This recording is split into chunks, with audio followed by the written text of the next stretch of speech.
Buster, available online only on Eros Now.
Mumbai शहर का joint police commissioner होने के नाते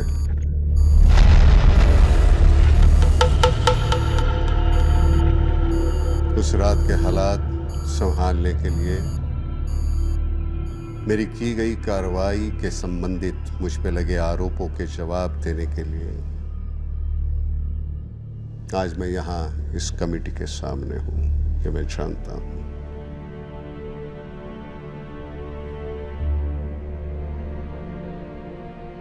नियंत्रण से परे दिखने वाली 26/11 की शुरुआत और उससे पैदा हुई परिस्थितियों के मद्देनजर भारत गणराज्य का संविधान और उस संविधान का कानून, उसमें निहित महाराष्ट्र राज्य का कानून और मुंबई पुलिस का अधिकार पत्र और उसकी व्यवस्था जिसके दायरे में मैं आता हूं, उस ओहदे से मैं ये कहता हूं कि मेरे बयान और उससे जुड़े हर स्पष्टीकरण, अर्थ, खुलासे, नजरिए और प्रमाण से जुड़े 26/11 की हर घटनाओं के बारे में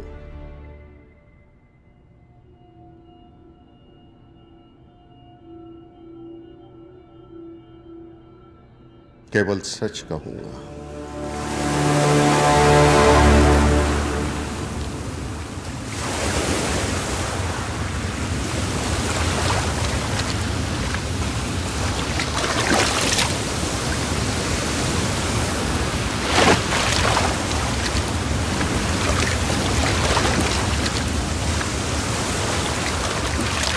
26 तारीख को सोलंकी नाम का एक मछुआरा अपने 4 साथियों के साथ लालपरी नाम की नायाब मछली जो सिर्फ गहरे समुंदर में पाई जाती है, उसकी तलाश में काफ़ी दूर तक निकल गया था। बालू, अगले साल बेटों का शादी करवाने का सोच रहा हूँ। कोई अच्छा अगर नजर में है तो बताओ जो। काका, हितेश मेरी उम्र का होगा ना? अरे ना रे ना, तेरे से छोटे होंगे। अच्छा। दिलीप तो 20 साल का है और हितेश 1 साल नानू। मुझे लग रहा था तुमने दिलीप के लिए रिश्ता ढूंढ लिया था। अरे प्लान तो किया था, हुआ कुछ नहीं। उसकी माँ बोली पहला पढ़ाई करने दो, बाद में देखते हैं। साला हमारी तो बोलती ही बंद हो गई। अमर, मुझे लगता है हम लोग कोरी बंदर पार कर चुके हैं। पाकिस्तानी पानी में भी हो सकते हैं। नहीं यार, मुझे नहीं लगता। साला ये लाल परी का भी कोई ठिकाना नहीं। थोड़ी देर देखते हैं, नहीं तो फिर पलटते हैं। हैं? मैं तो बोलता हूँ पलट चलते हैं। मुझे पाकिस्तानी जेल में नहीं सड़ना भाई। हाँ,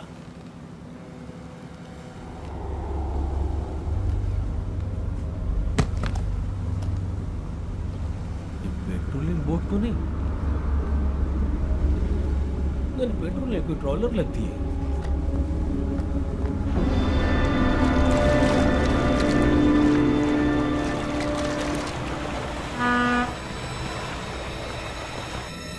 ए रमेश, कोई प्रॉब्लम लगती है, बोट घुमा ले जल्दी।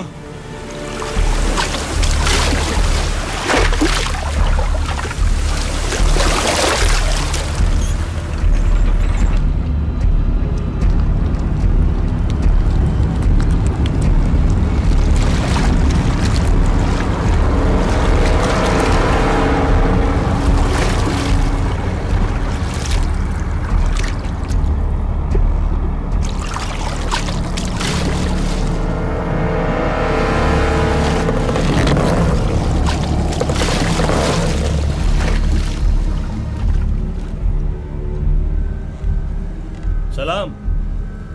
वालेकुम सलाम।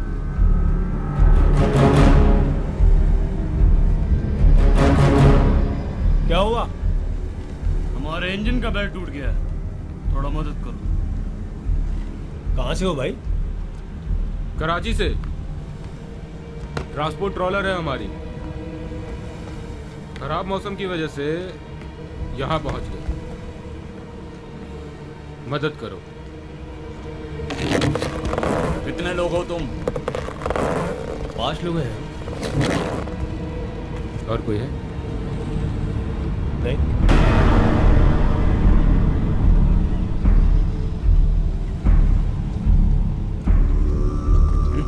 क्या हो रहा है? क्या हो रहा है? दोनों तुम लोग, हाँ? क्या कर रहे हो?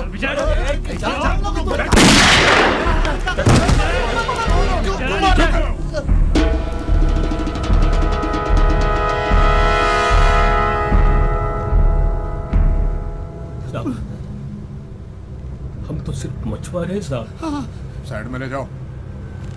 ए, चल चल चल, मत मारो। साइड में चल। सुनो चल। साहब, हम सिर्फ मछुआरे साहब। चल,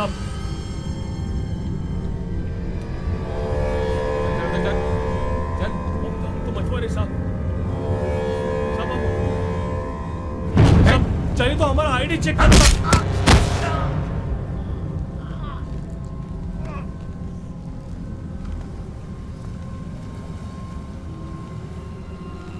बुला ले।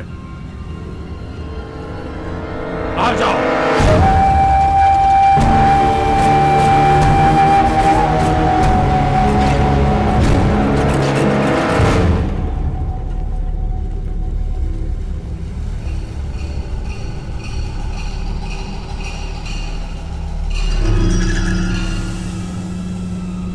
इन चारों को ले जाओ। चलो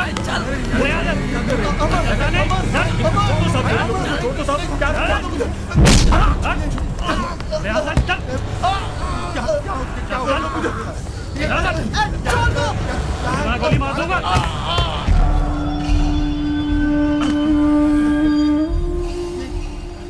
देखो, तुम्हें इन्हें मुंबई तक पहुंचाना है।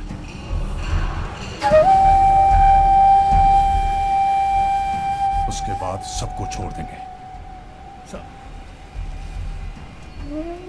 मेरे लोगों को छोड़ दो साहब, उनको मेरे साथ ही रहने दो। जो कह रहा हूं वो सुनो। इन्हें मुंबई तक पहुंचा दो, उसके बाद सबको छोड़ देंगे। मेरे लोगों को छोड़ दो साहब, सबको मेरे साथ रहने दो। हे रमेश, बालू।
अस्सलाम वालेकुम भाईजान। वालेकुम अस्सलाम। बर्फ पिघल रही है। सामान का क्या किया? सेट कर लिया है कोर्स पे, और अब अलॉटमेंट कर देता हूँ। और से 780 नॉटिकल माइल मेंटेन करना। हाँ जी। रास्ते में दोस्त लोग मिल सकते हैं, ध्यान से। हाँ जी, खुदा हाफिज भाई। खुदा हाफिज।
इंजन बंद कर दो।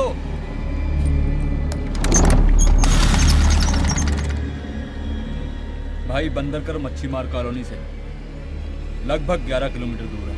अब रबड़ नीचे उतारो। बर्फ पिघल गई है। इंशाअल्लाह हमने अपने बकरे खा लिए। तुम भी खा लो।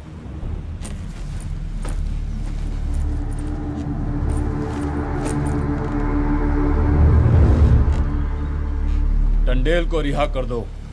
नहीं नहीं बेटा, देखो हम मुंबई तक पहुंच गए। तुम्हारा काम ठीक से हो गया ना बेटा, मेहरबानी करो मुझे छोड़ दो, जाने दो मुझे, छोड़ दो मुझे। देखो मेरे भी 2 लड़के हैं बेटा, तुम्हारी उम्र के, तुम्हारे जैसे दिखते हैं बेटा।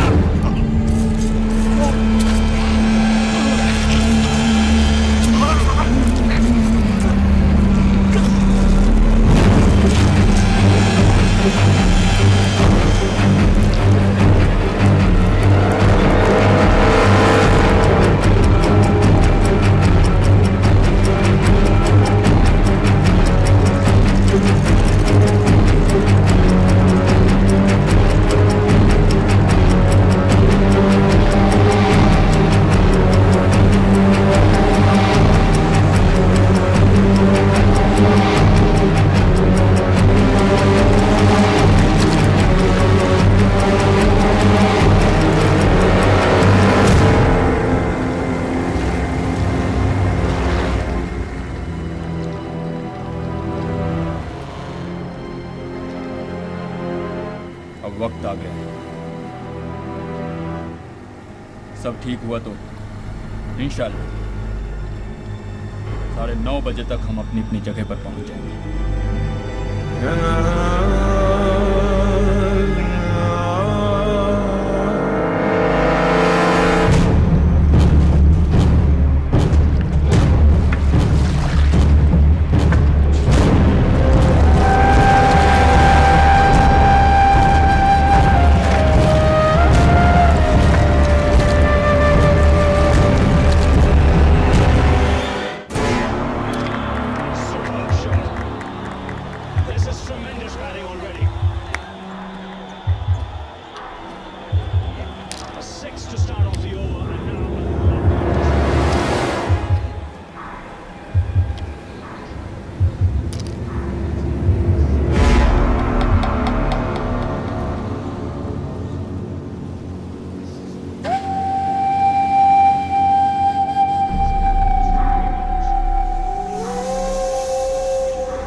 चलोगे?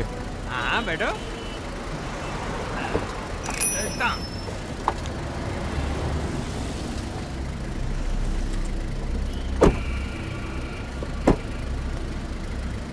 चल।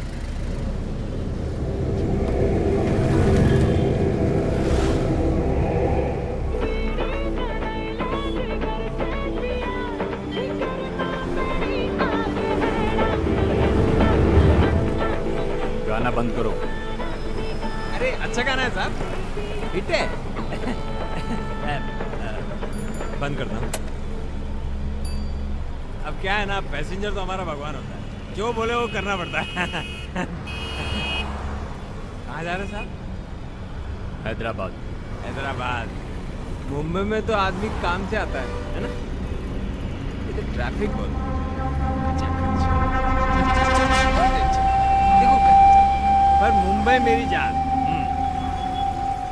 सब बड़े बड़े सपने लेके आते हैं, किसी के पूरे होते हैं, किसी के नहीं। ऐसा ही है साहब।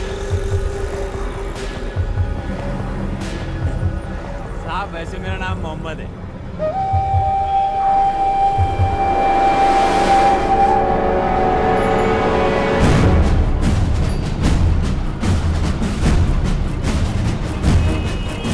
उन आतंकवादियों को यह बताया गया था कि लियोपोल्ड कैफे मुंबई का एक मशहूर कैफे है, जहां देशी और विदेशी मिलकर रोजाना एक अच्छी शाम बिताते हैं। इसीलिए आतंकवादियों ने उसे अपना निशाना बनाया। उस वक्त रात के 9:30 बजे थे।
काम के कारण देर रात से पहले मैं घर नहीं जाता।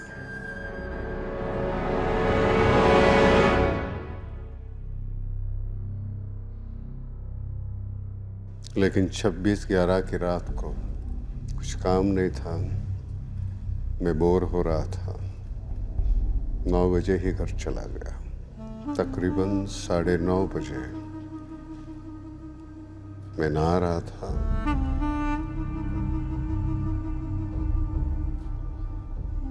लिविंग रूम में फोन बजने लगा।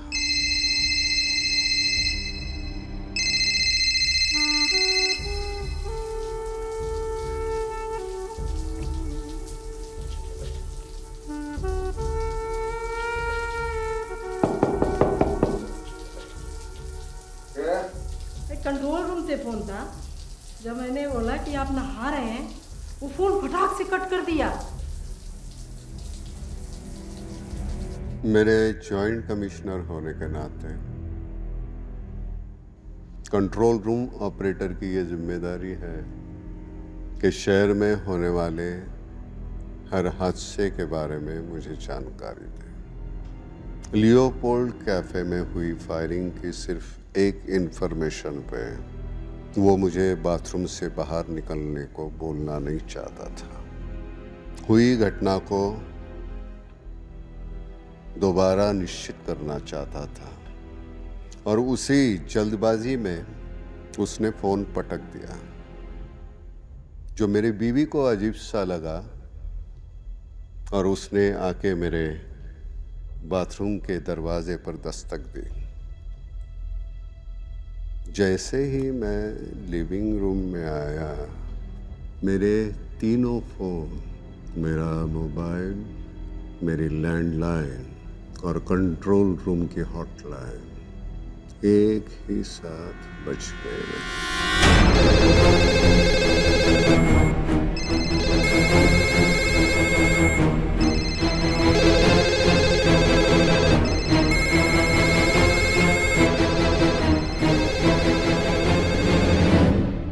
मुझे लगा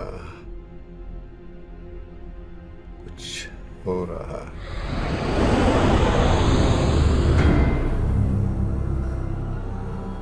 उनकी जुर्रत इतनी थी कि लियोपोल्ड पर हमला करने वाले वो 2 आतंकवादी गली से होते हुए ताज में अपने दूसरे साथियों से मिले, ताकि वो ताज होटल को भी अपना निशाना बना सके। सब लोग जानते हैं, मुंबई का ताज होटल मुंबई ही नहीं, सारे हिंदुस्तान के लिए आकर्षण का केंद्र रहा है। मुंबई आने वाला हर यात्री ताज होटल और गेटवे जरूर देखता है। आतंकवादी उस होटल को अपना निशाना बनाकर यह साबित करना चाहते थे कि उनसे कोई भी कहीं भी बच नहीं सकता, चाहे वो लियोपोल्ड हो या ताज।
उस बच्चे के सर में गोली मारी।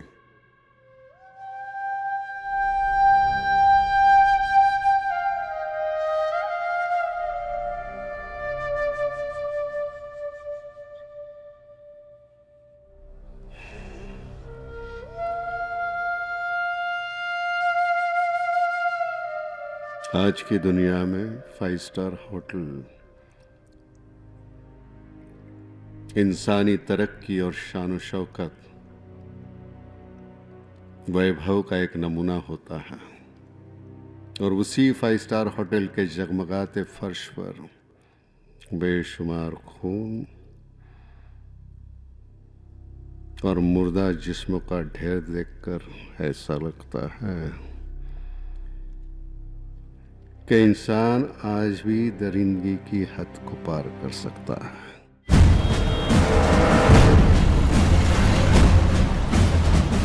तकरीबन 9:30 बजे जब ताज पर हमला हो रहा था, उसी वक्त मुंबई की लाइफलाइन कही जाने वाली मुंबई रेलवे के छत्रपति शिवाजी टर्मिनस पर, जहां पूरे देश के तमाम शहरों से लोगों का रोजाना आना जाना लगा रहता है, ऐसी जगह पर हमला करके मुंबई ही नहीं, वो देश के कोने कोने में अपने आतंक का डर फैलाना चाहते थे।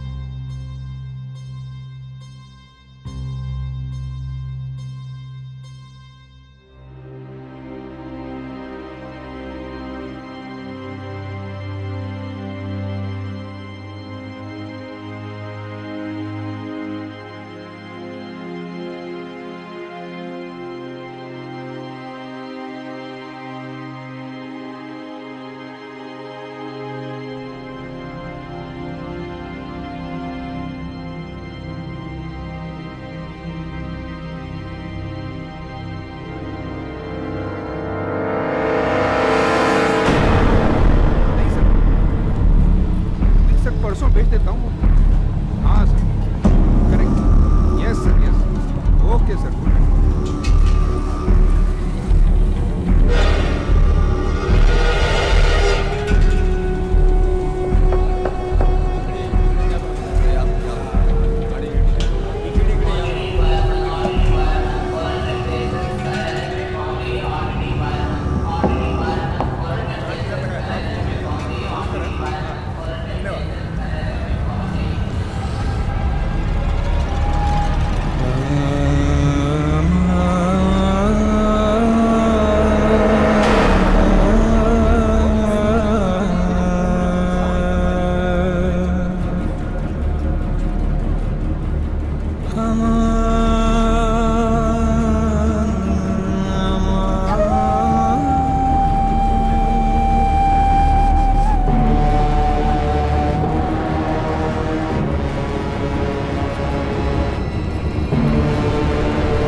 अब गौर से एक बार और सुन।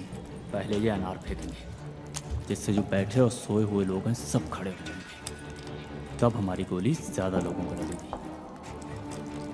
और याद रख, औरतों, बच्चों, किसी पे भी रहम करने की ज़रूरत नहीं है, समझा?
यहाँ पर कोई आदमी 47 से फायरिंग कर रहा है।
अपने सोने पे यकीन नहीं हो रहा था।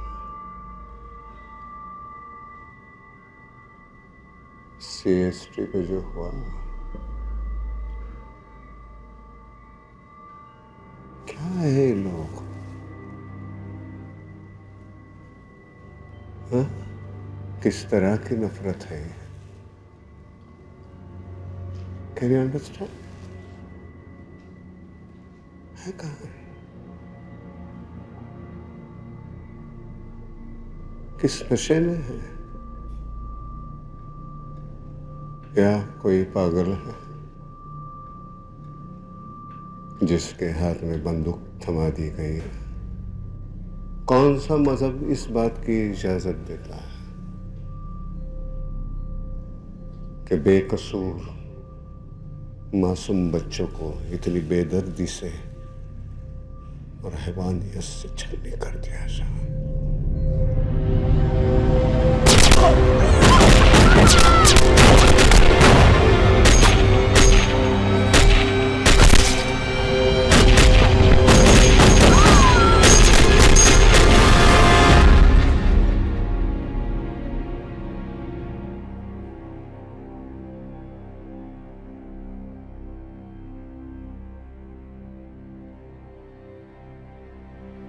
मुझे उसी दौरान ओबेरॉय और नरीमन हाउस पे हो रहे हमलों के साथ साथ विले पार्ले के टैक्सी की ब्लास्ट की खबर मिली। हर एक हादसे के अलग अलग बयान सुन रहा था। उसके ऊपर कई और जगह हो रहे हमलों की अफवाहें भी।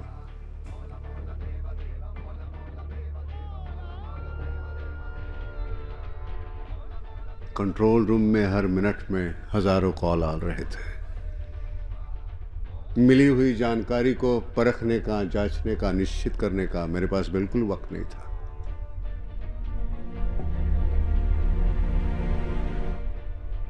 और मेरे समझ में नहीं आ रहा था मैं उनसे क्या कहूं।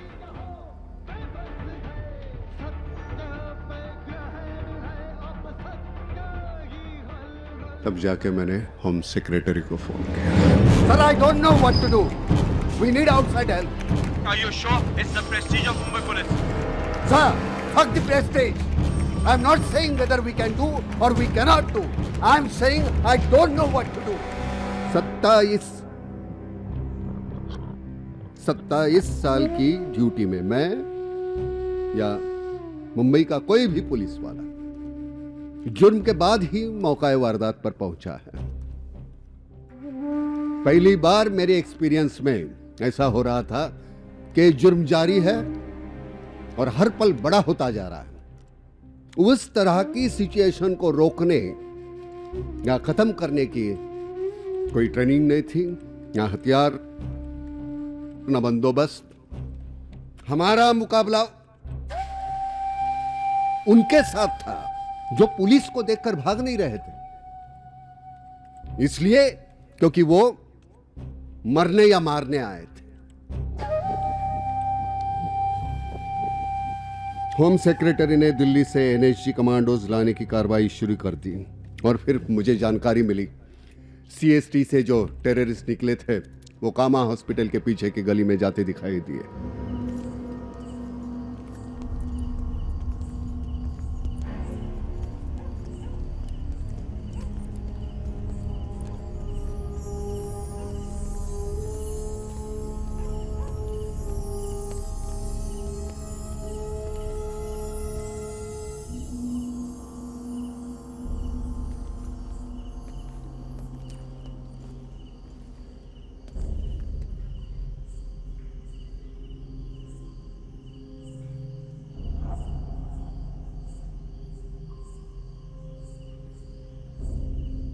पानी मिलेगा?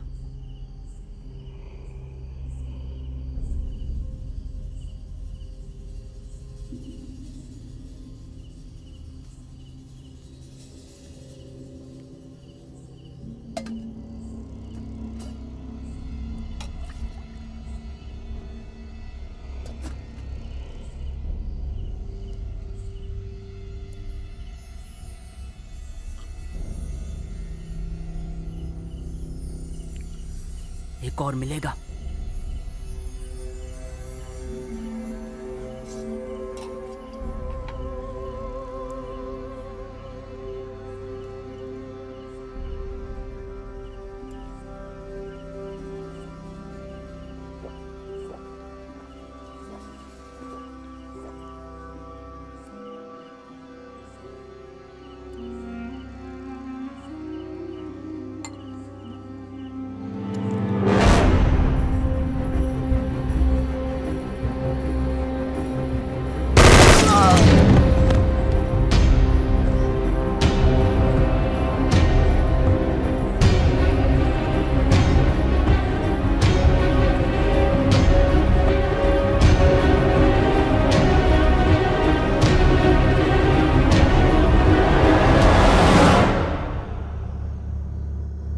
हाँ हाँ मैंने भी सुना है, सीएसटी में आतंकी हमले हुए हैं। डिटेल्स नहीं पता, लेकिन लोग यहाँ तक कह रहे हैं कि ताज में भी फायरिंग हुई है।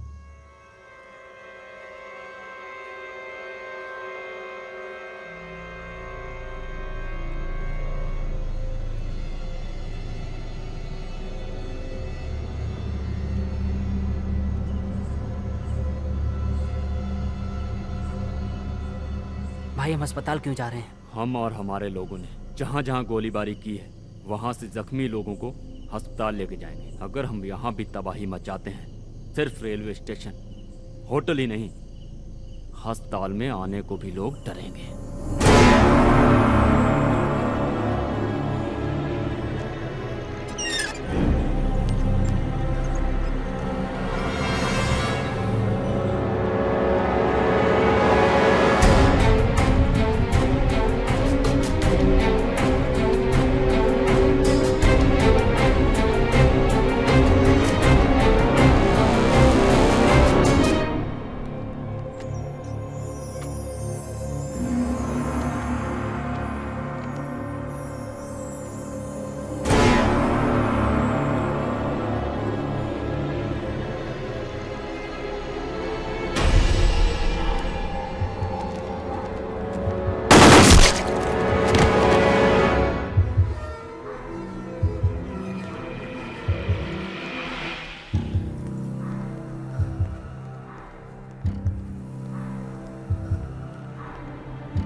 सारी लाइट ऑफ कर दे जल्दी।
खामखा क्यों चला रहा है?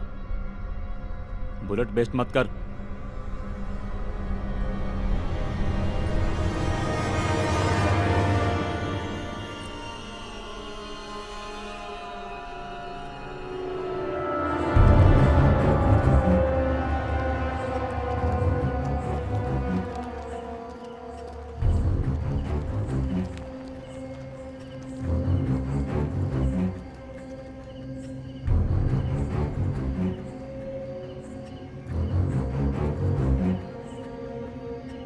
सर हम लोग पहुंच गए।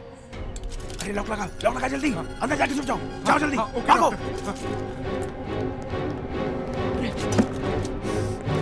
तू इधर क्या करता है? चला लंबा।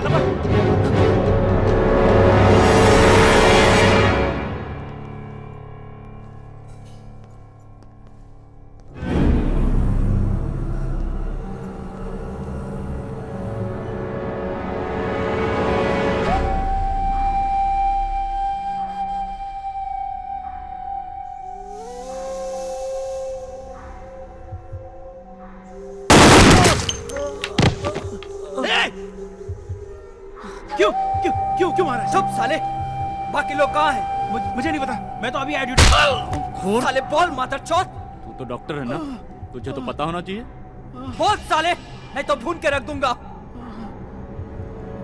मुझे नहीं पता, मेरा यकीन करो।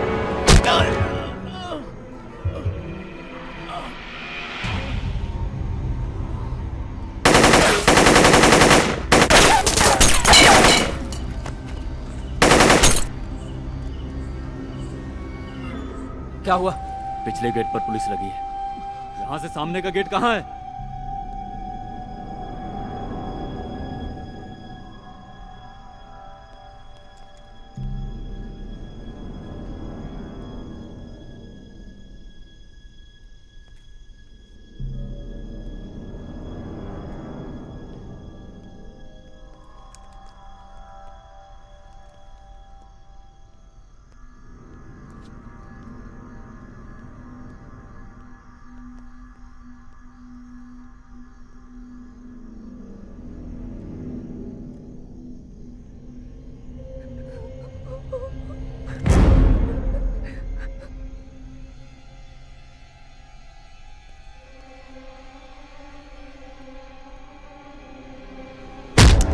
और बता सामने का रास्ता कहाँ है?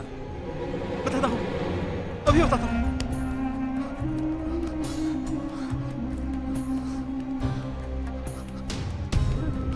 हथियार फेंक दो और अपने आप को सरेंडर कर दो। देखो तुम चारों तरफ से घिर चुके हो। मैं कहता हूं हथियार फेंक दो और अपने आप को सरेंडर कर दो।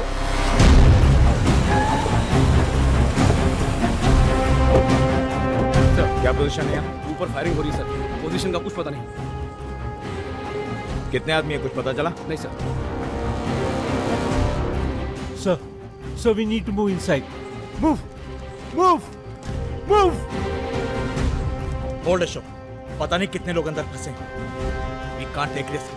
We need to check the next one.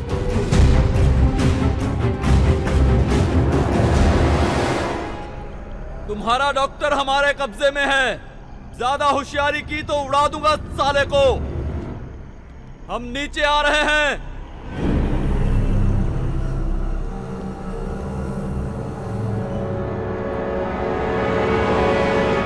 देखो अभी भी वक्त है, हथियार डाल दो अपने। यहाँ से बच के निकलना नामुमकिन है। ज्यादा होशियारी मत दिखाओ, वरना तेरा डॉक्टर मारा जाएगा। ये आखिरी मौका है, हथियार फेंक दो। पुलिस ने तुम्हें चारों तरफ चला ना से घेर फेंक। रखा है। फेंक दो हथियार, फेंक दो।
अंदर से आती फायरिंग की आवाज़ों से और इस शक से कि आतंकवादी फ्रंट एंट्रेंस से भाग न जाए, ताकि बैक एंट्रेंस पहले से ही सिक्योर कर चुके थे, मेरे 3 बहुत काबिल ऑफिसर जो मेरे दोस्त भी थे,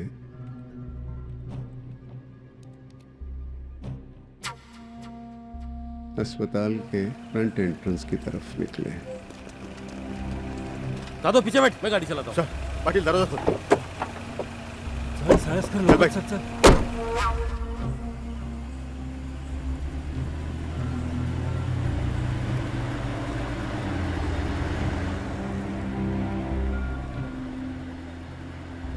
control room to able mobile. Sir और 2 लोग अभी कामा हॉस्पिटल से निकलते दिखाई दिए। सर, अगर वो निकल ही चुके तो किसी भी तरफ से निकल सकते हैं।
रेडियो ऑपरेटर के पॉकेट में जो फोन बजा वो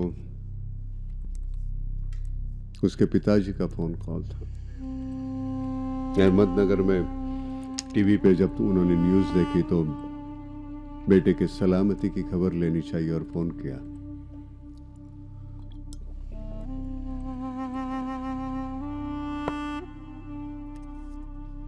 वो कैसे जान पाते उसकी सलामती का फोन कॉल उनके बेटे के मौत का कारण बन जाएगी। और फिर शूटआउट में टायरों पे गोली लगने से कार रुक गई।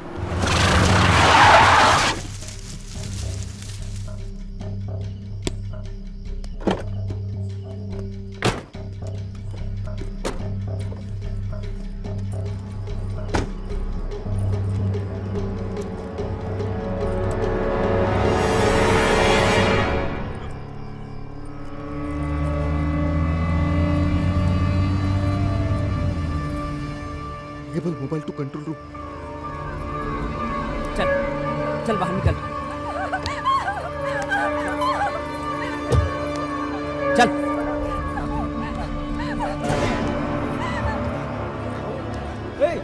अरे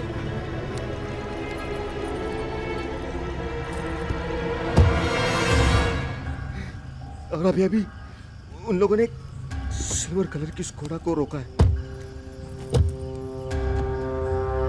उसको लेकर वो चौपाटी की तरफ जा रहे हैं। सिल्वर स्क्वाड है, गाड़ी नंबर 1276, उसे किसी भी हाल में रोकना है। हाँ। समझे? हाँ ओके सर, रोकता हूँ। ओके चलो चलो। ए बैरिकेड के अंदर दिख रहे। ए पब्लिक हटाओ उधर से, चल। ए चला चला चला निकल। ए चला खरीदा चला। ए बाबा ये गाड़ी का चलो कर। ले लेफ्ट से जाओ, लेफ्ट से गाड़ी छोड़ दो। ए चला निकल रहा है। गाड़ी का चलो कर। चल चल। ये साइड में उधर चलो चल। ए बाबा ये जाना चला निकल रहा। चल निक चल चल चल।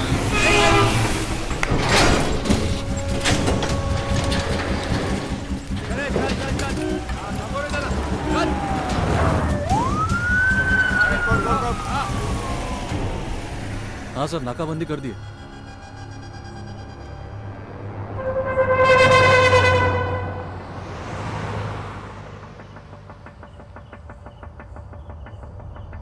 सर स्कोडा लग रही है। ए बैरिकेड लगा। ए जल्दी कर। ए लाओ ना। ये तेरा।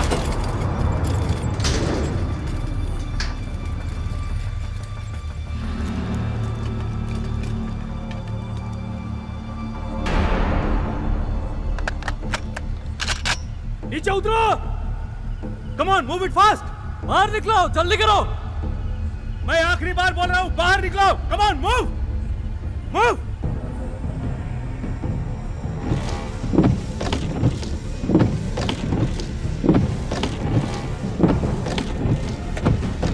बत्ती बंद करो। नीचे उतर। Move it.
आर्म्ड एस्कॉर्ट के साथ भेजना।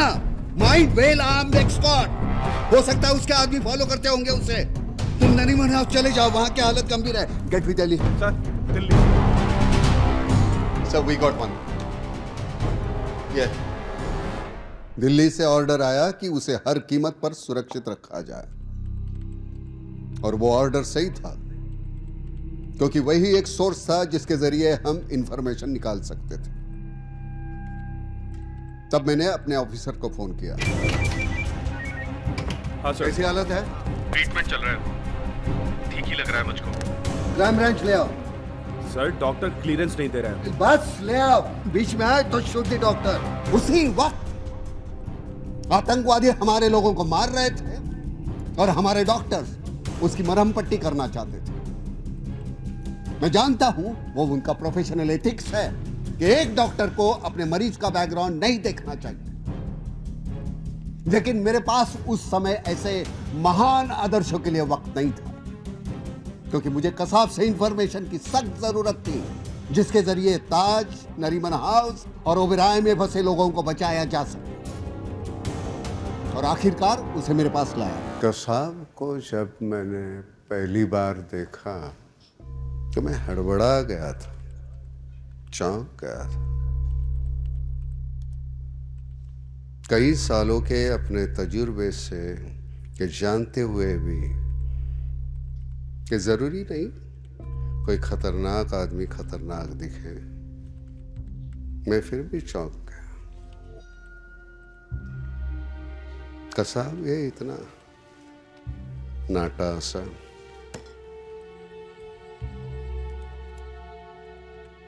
मुझे यकीन नहीं हो रहा था इस 20 साल के लौंडे ने मेरे शहर में इतनी तबाही मचाई थी।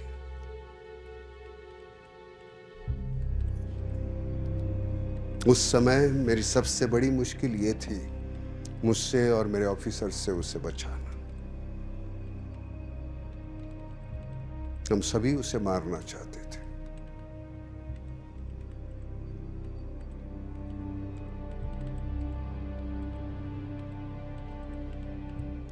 अपने आप पे मैंने काबू रखा और जल्द से जल्द उससे इंफॉर्मेशन निकालने की कोशिश करने लगा। नामो, नाम क्या है? अजमल। बाप नहीं है? मोहम्मद अजमल आमिर कसाब। कहाँ से? कराची से। कैसे? दरिया में एक हिंदुस्तानी को पकड़ लिया और वो हमें यहाँ मुंबई तक ले आया। बोट का नाम क्या है? कुबेर। बाकी के लोग कहाँ हैं बोट के? मार दिया।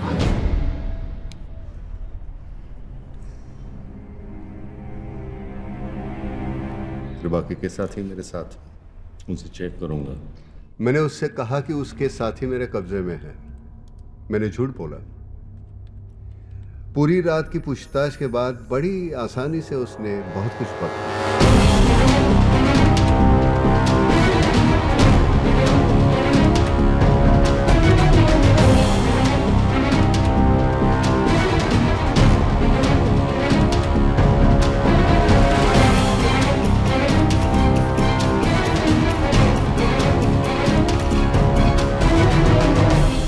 फिर सुबह तकरीबन 7 बजे मेरा एक अफसर अंदर आया। सर, दिल्ली से एनएसजी कमांडोज की टीम आ गई।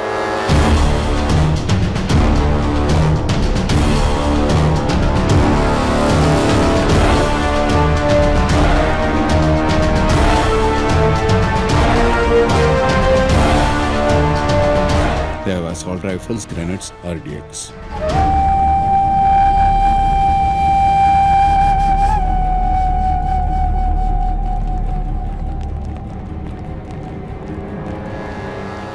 एनएसजी को मैं ब्रीफ तो कर रहा था, लेकिन मेरे दिमाग में यह शक था कि कसाब मुझसे झूठ तो नहीं बोल रहा। क्या कसाब खुद पूरा सच जानता था? मुमकिन था कि उसके लोगों ने ताज और ओबेरॉय में RDX भर दिया हो और एनएसजी और बाकी के फोर्सेस के अंदर आने का इंतजार कर रहे हो ताकि एक साथ सबका खात्मा कर सके। लेकिन ऐसे हालात में खतरा मोल लेने के सिवा हमारे पास दूसरा कोई चारा नहीं था। ताज होटल और नरीमन हाउस में तब भी लोग खतरे में थे। एनएसजी अपने मिशन पे निकल गई और कसाब से मेरी इंटरोगेशन जारी रही। तुम्हारी औकात नहीं है कि तुम आका की बातों को समझ सको।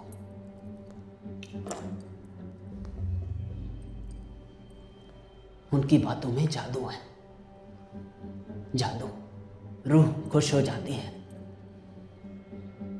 तुम तो उनके चेहरे की तरफ देख भी नहीं सकते। इतनी चमक है उनके चेहरे पे, जैसे नूर बरसता है। नूर। आंखें टिकती नहीं है। दिल करता है कि बस देखते रहो, देखते रहो। उनकी बातें कोई भी सुनेगा ना, तुम भी तो जान देने को तैयार हो जाओगे, बिना किसी सवाल के।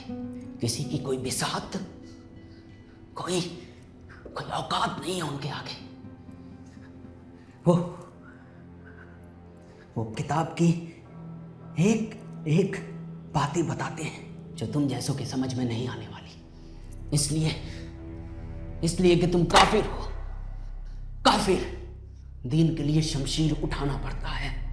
दीन खतरे में है। जहन्नुम की आग से बचना है तो जिहाद करना है,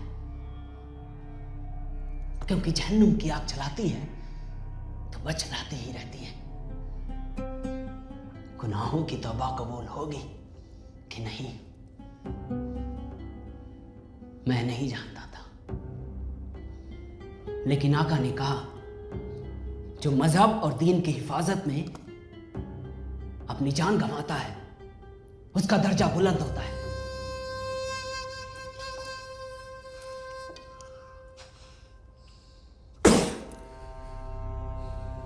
पत्थर।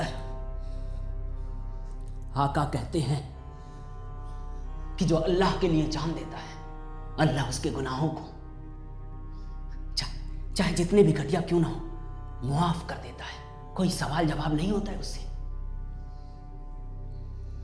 हे तुम क्या जानो, अल्लाह, रसूल, जिहाद।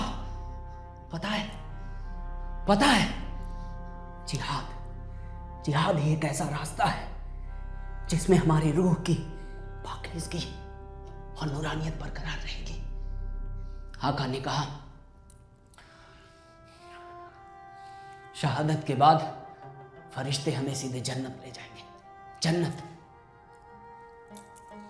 कयामत में हमें शान से उठाया जाएगा और जन्नत में खूबसूरत हूरें होंगी, दूध और शहद की नदियां होंगी, जहां हमें उनसे नहलाया जाएगा। और ये सब सिर्फ उनके हक में आता है जो दीन के लिए जान गंवाता है। दीन के लिए।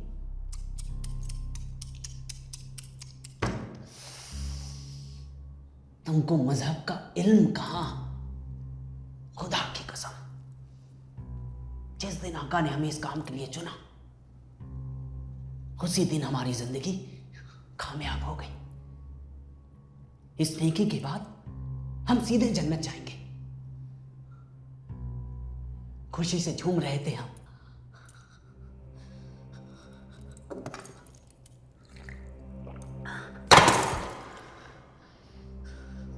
आका ने विदा करने से पहले कहा,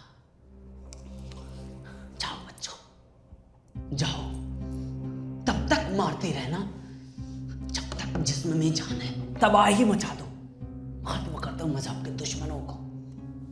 शहादत के बाद तुम्हारे जिस्म से पाकीज़गी की खुशबू आएगी। आका ने फिर हमें अपने सीने से लगाया, दुआ दी और कहा, अल्लाह हाफिज। परवरदिगार हमें हमारे मकसद में कामयाब करे। अगर जीत गए तो गाजी, और कुर्बा हुए तो शहीद। आका ने कहा, अल्लाह हमारे घरों की हिफाजत करेंगे।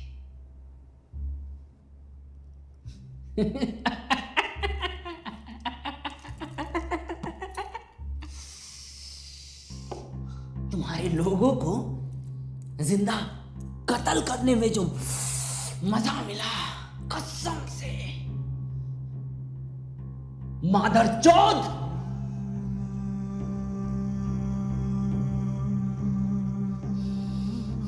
देखकर रूह खुश हो गई। अभी क्या कर लोगे तुम्हारी हुकूमत?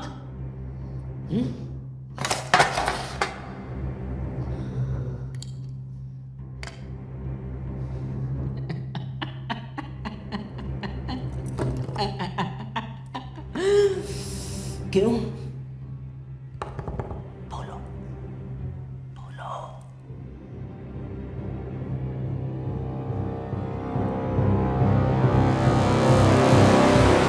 मैं जान गया वो कुत्ता है, सिर्फ एक कुत्ता।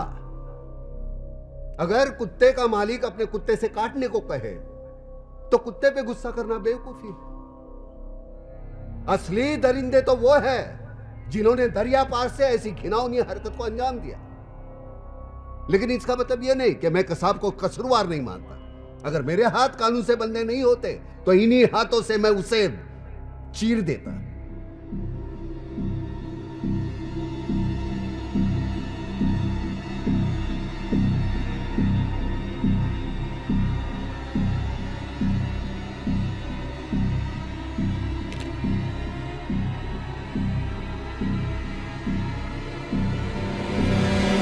एनएचजी ऑपरेशन खत्म हुआ, सारी चीजें कंट्रोल में आ गई। एक दिन कसाब ने मुझसे एक रिक्वेस्ट की। अब क्या कर लोगे मुझे? लटका दोगे या सड़ा दोगे? लेकिन जब तक मैं जिंदा हूं तब तक मैं अपने साथियों के साथ रहना चाहता हूं। फिर तेरा क्या जाएगा? रहने देना मुझे मेरे साथियों के साथ। तेरे साथियों के साथ रहना चाहता हूं। चल।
किन्हीं के साथ रहना चाहता है ना तू?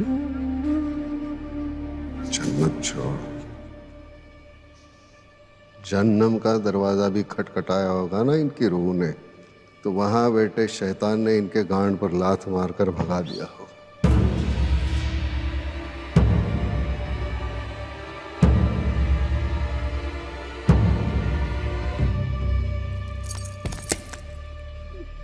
या अल्लाह!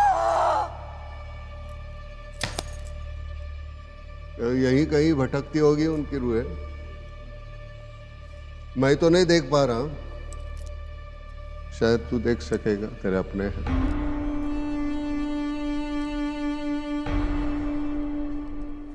ये कौन है? क्या नाम है इसका? अब्दुल। अब्दुल। पूछ इन सबको क्या होता है जिहाद। पूछ, शायद अब समझ गए होंगे। 41 बार जिक्र आया है जिहाद का पाक किताब में, फिर भी तुम लोग नहीं समझे। तुम क्या समझते हो? सिर्फ तुमने और तुम्हारे आका ने कुरान पढ़ी है। हम सब लोग जाहिल हैं, हमारी कोई औकात नहीं, बिसात नहीं। क्या औकात है तेरे आका की?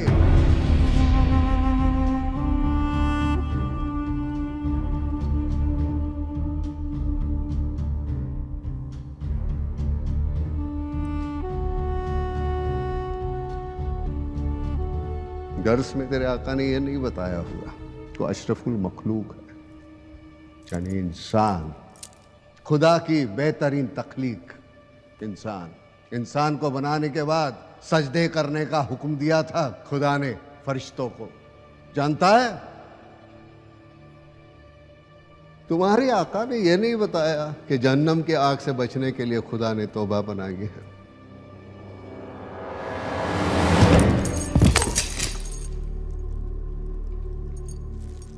सच्चे दिल से अपने गुनाह की तौबा करता तो भी जन्नत दे रही थी। तेरे आका ने कुरान की इस नसीहत को तुझे नहीं बताया, कैसे बताता?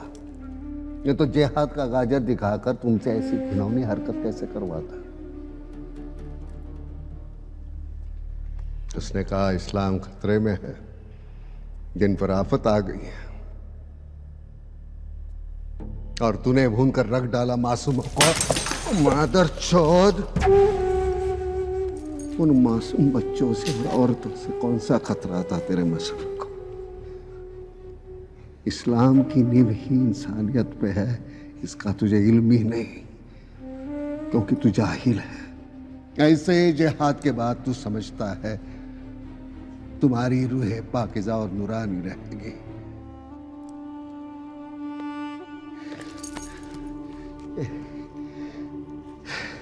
एग्जॉस्ट चालू कर।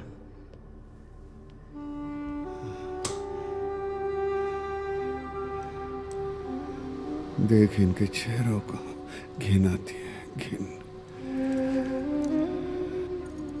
सुन इनके जिस्म से आ रही शहादत की खुशबू को। मादर चोद, नाक क्यों बंद करता है? सुन सुन सुन।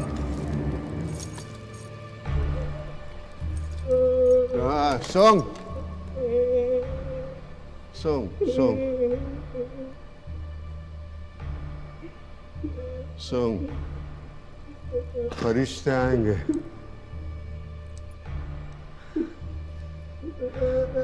शहद से पूरे नहलाएं। तुम्हारे आका ने इन लाशों को पहचानने से तक इनकार कर दिया। 2 गज जमीन तक नहीं मिली इन लाशों को।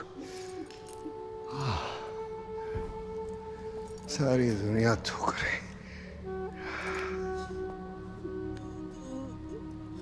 इसे कुर्बानी शहादत कहता। शहादत देखने बाहर जाकर देख, जिन्होंने ना किसी का मजहब पूछा ना धर्म पूछा, अपने फर्ज पर कुर्बान। भगवान और अल्लाह की बनाई हुई कुदरत और इंसानियत की सलामती के लिए शहादत दे दी अपनी। सब लोग मातम मना रहे हैं उनके लिए, सबकी आंखों में आंसू है। उन्हें तो इस दुनिया में ही जन्नत मिल गई। इसे शहादत कहते हैं।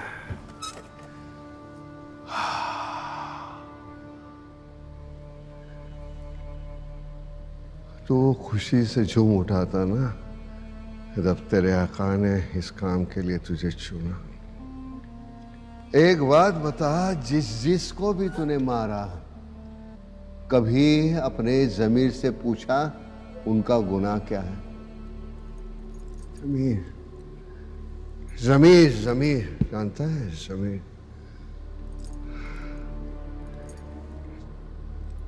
बच गए तो गाजी, नहीं तो शहीद। साले गीदड़, कफन के साथ साथ तेरी गांड पर शहादत का गाजर भी बांध दिया तेरे आका ने। तुझे ये नहीं बताया कि कयामत के रोज ऐसी घिनौनी हरकत करने वालों की सजा सबसे पहले होगी। ये मैं नहीं, हजरत मोहम्मद मुस्तफ़ा सल्लल्लाहु अलैहि वसल्लम ने फरमाया है। उनके वादे, उनकी नसीहत ये जानता भी है तू?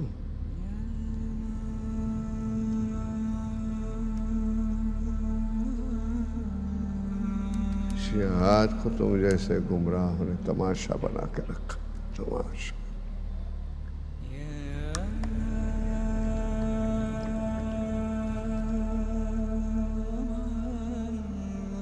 करना है जहाद तो करो, पहले अपने नफ्स के साथ, अपने दिल और दिमाग में पनपती हुई बुराइयों के साथ। वो है जहाद, जहादुल अकबर।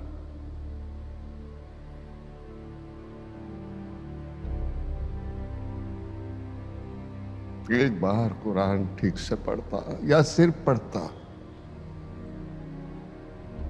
तो भी समझ जाता मुसल्लम ईमान क्या होता है। अव्वल तो तुम मुसलमान हो ही नहीं। इस्लाम बहुत बड़ी चीज है, तुम्हारे जैसे लोग नहीं समझ पाएंगे।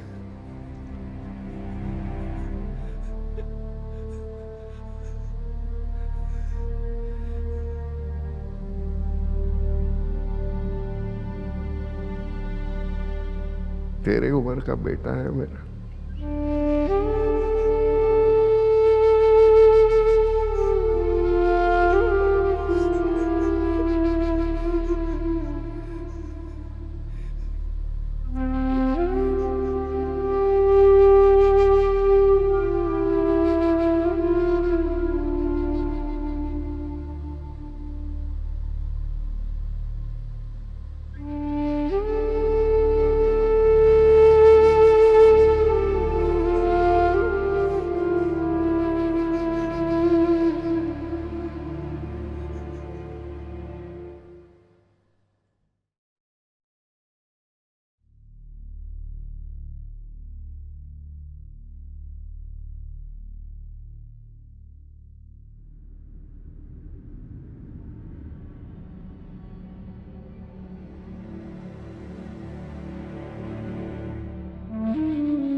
Thank you.